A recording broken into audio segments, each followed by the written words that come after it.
Sou da Alencar, moro aqui em Rio Branco, estado do Acre. Vou cantar uma música minha que fala do meio ambiente. Cuidar da natureza é cuidar da vida. Se cada um de nós fazer um pouquinho hoje a respeito do meio ambiente, com certeza no futuro teremos um planeta mais saudável e mais sustentável. Vamos ver?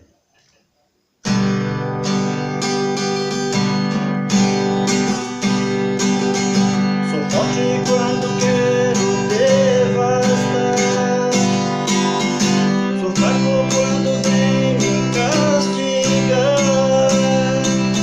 Pra destruir não tenho outro igual. Sou humano e sou animal.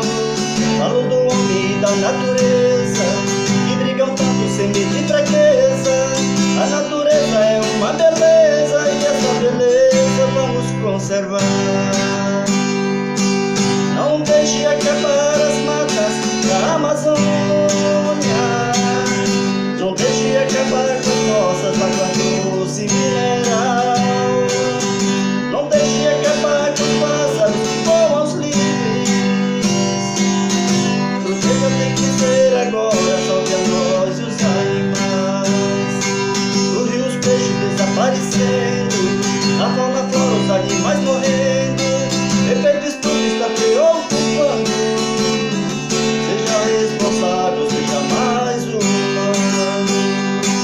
Lixo é jogado em todo lugar, corais morrendo no fundo do mar.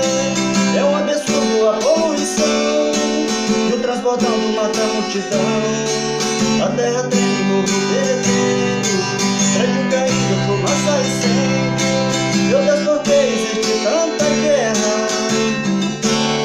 Vamos salvar nosso planeta Terra.